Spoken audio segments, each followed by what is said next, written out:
Как? Любование огнем? Капище. Капище, да. Вот так вот.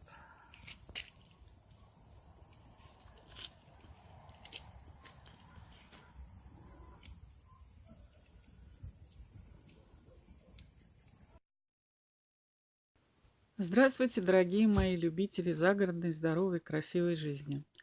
Сегодня мы с вами поговорим, как сделать своими силами очаг. У нас получился вот такой внешний вид этого очага. Круглый, доступный, для того, чтобы можно было и траву в нем сжигать, и что-то даже и пожарить. Мы увидели в журнале вот такой вот очаг. Он нам понравился. И мы решили, а почему бы и не воплотить такое простое сооружение в жизни у нас. Ну, чтобы было вот так. Воды у нас нет рядом, поэтому где-то в зелени можно было осуществить вот такое сооружение. И в конце концов, вот у нас получилось вот то, что вы сейчас видите. А теперь вот как к этому приступить, я вам расскажу. Для начала надо диаметром 90 сантиметров вырыть по окружности вот такой желобок, немножко туда добавить гравия и сетку строительную поставить кругом тоже, для того, чтобы кирпичи, которые туда сейчас будут укладываться, они держались, не упали. Хотя они в принципе-то не упадут, но лучше будет держаться и цемент, и все, что есть вокруг. Поэтому сетку лучше сделать. Значит, внутрь гравий, потом все это заливается цементом, ну, немножко, сантиметров 10. Вот. Получается такое небольшое основание, на которое уже кладут кирпич.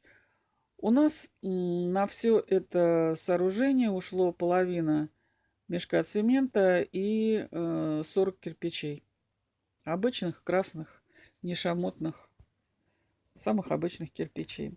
Итак, вы укладываете их по кругу.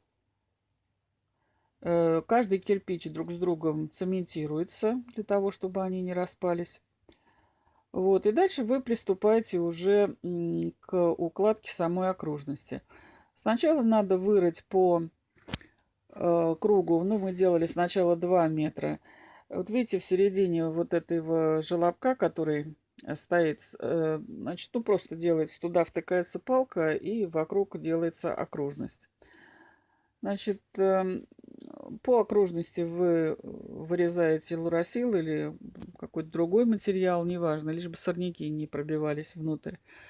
И утрамбовываете песок вокруг, ну, для того, чтобы ваша кладка потом не рассыпалась.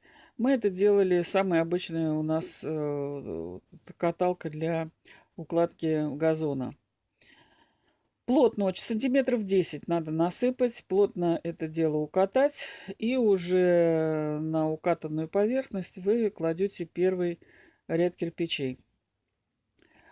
Ну, у нас эти кирпичи — это обычная тротуарная плитка. И так идете от ряда к ряду по кругу, но для чего не надо все делать сразу, вот это укатывать, потому что потом будет внутрь тяжело пройти. Поэтому вот я делала где-то по метру. Метр положили дальше, метр положили дальше. И в конце концов вы получаете ту окружность, которую вы хотите. У нас получилась сама окружность 4 метра, и вот 2 метра укладывалась. Значит, дальше самое такое, ну, здесь я бы сказала, важное в этой кладке то, что закрепить надо борт вот этой окружности, которая получилась. Берется проволока обычная, и вот где-то раза в 4 надо обмотать всю окружность, чтобы ее, ну, как бы взять в круг, замкнуть. И потом вот эту проволоку, ее обязательно нужно промазать цементом, чтобы получился такой небольшой скатывающийся бордюрчик. Для чего это делается? Он имеет несколько целей. Во-первых, вы закрепляете саму кладку таким образом. Вы маскируете вот эту проволоку, которую вы положили. И сквозь вот этот бордюр уже не поползут корни травы, сорняков и все, что будет расти рядом. Потому что там песок, это уже удобная почва для проникновения корней всяческих растений. И вот вы делаете его где-то, ну, сантиметров обязательно 10, потому что если высота кирпичика, этой тротуарной плитки 6 сантиметров, то нужно еще чуть-чуть вниз добавить цемента, чтобы, ну, вот, избавиться от всяких растений. Ну и все. Потом вы просыпаете всю кладку песком или песком с цементом 1 к 4. Вот, и переходится к центральной части, то есть к самому очагу. Я вот наращивала где-то сантиметров 10 еще дополнительно. И затем положила дикий камень. Внутрь этого очага кладется полоса стального листа металлического, сантиметров 20 величиной. Это для того, чтобы, когда горит огонь, то сама кладка не портилась. А внутренняя часть очага укладывается той же тротуарной плиткой, но ни в коем случае не с цементом, а просто кладутся кирпичи для того, чтобы вода, которая попадает в этот открытый очаг, когда там нет огня, то она будет уходить вся вниз. Ну вот я вам все секреты рассказала. Пожалуйста, если вам понравилось, то делайте самостоятельно. А я с вами прощаюсь. С вами сегодня была Анна Бурдина на своем канале «Секретов нет». Подписывайтесь, я буду рада. Всего доброго.